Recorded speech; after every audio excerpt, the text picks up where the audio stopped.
back to the Danni Vee Show. Today, I want to talk about something I've been thinking about a lot lately, and that is scaling. Scaling your business and scaling your life. And more specifically, why I think so many smart, successful women say they want growth while still operating in ways that make growth harder than it needs to be. Now, before any of you get defensive, hear me out, because this is a conversation I've had with myself so many times as well. After more than 2 decades in business, building multiple businesses and coaching high-performing women, founders and executives, I keep noticing the same pattern. High performers genuinely want growth. They want more freedom, more impact, and more income. They also want more spaciousness. A business that does not completely rely on them is something that every single business owner and entrepreneur craves. Yet somehow they are still sitting in the middle of everything. And that's every decision, every problem, even approval for every single micro task in the business. They are the bottleneck because they are in every relationship and every fire that needs to be put out. I say this with so much love because I understand it. I've been there, and as I continue to scale, I'm on different levels of that every single day of my life. The woman who built the business had to become incredibly capable. She had to figure things out, learn to move fast, solve problems, and work long hours. I also had to learn to become resourceful. I backed myself when things felt uncertain, and that version of me really matters because as you grow and scale, you're also going to be dealing with outside influences that you just can't control. So what you can control is you. What I want to say is something that may feel a little uncomfortable for some of you. The version of you that built the business may not be the version of you that grows it. And most often it is not. I think many women in business are avoiding this conversation. We love talking about scaling, but when it comes to strategy, we talk about systems, hiring, funnels, marketing, all of those different tangible tasks, profit, productivity. Yet what fascinates me so much is how many of us have access to great strategy and still struggle to move their business forward in a way that they really want to. This tells me that something else is going on, and I see it every single day. I think scaling is an identity conversation long before it becomes a business conversation. I see so many high-performance business owners and entrepreneurs saying they want freedom while still making themselves responsible for absolutely everything. They want a team, yet they're struggling to trust people to do the things differently than the way they would. They want to grow while still operating from the habits that made sense when the business was smaller. Honestly, it does make sense. It's because it's what worked for you before. Of course, it's hard to let go of something that helped you create success. I think this is especially true for women because many of us have been rewarded by being the capable one, the reliable one, the woman who's always getting things done, the woman who holds everything together when everything else is falling apart.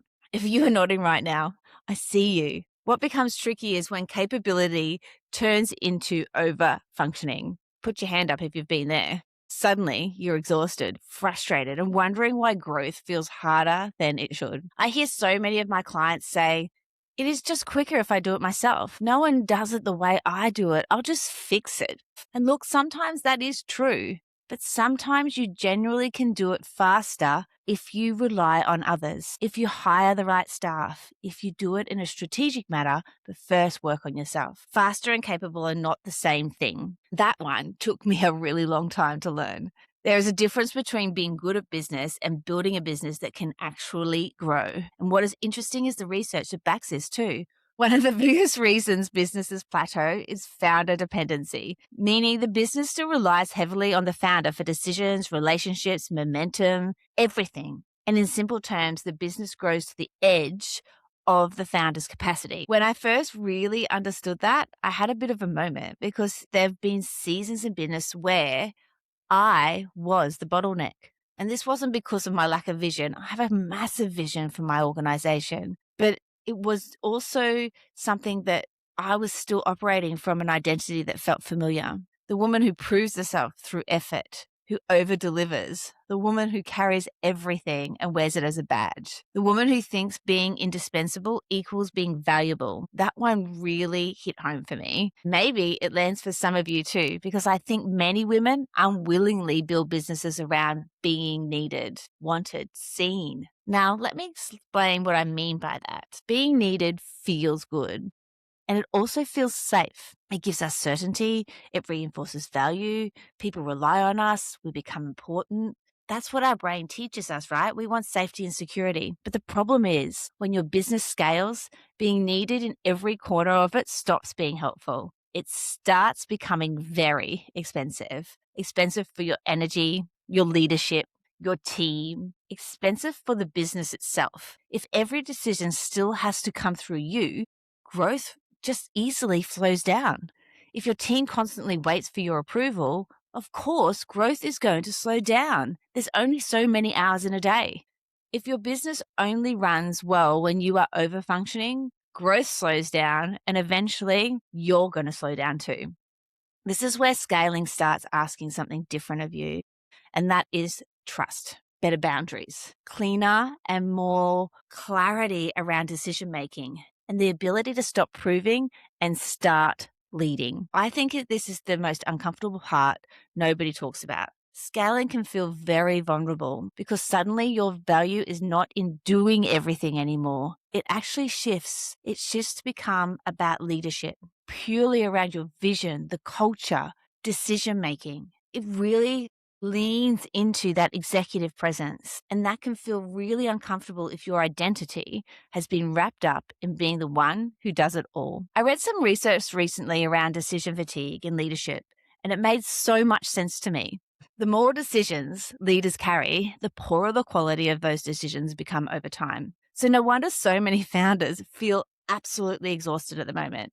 They are making hundreds of decisions every single day while still trying to lead, grow, create, and somehow have a life outside of that business. This is not sustainable.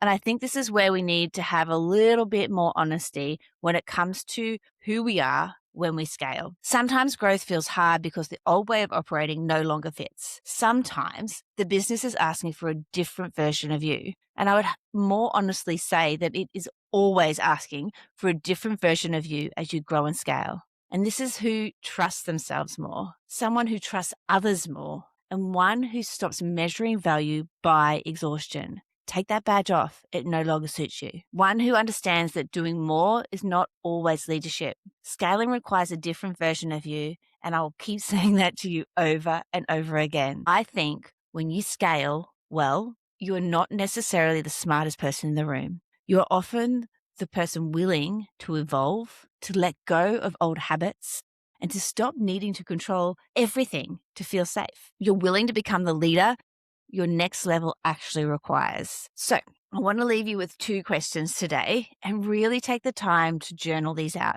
Where are you still operating like the leader and the business owner who built the first chapter? And then who do you need to become for the next chapter to finally feel possible? Thank you so much for being here for another episode of the Danni Vee Show. I'll see you in the next. And remember, who you become determines what you build. See you later. Thank you so much for joining me on the Danni Vee Show today. I hope you're leaving this episode feeling inspired and empowered. My goal is always to bring you elegant insights with a bold impact. If you enjoyed our conversation, I invite you to subscribe.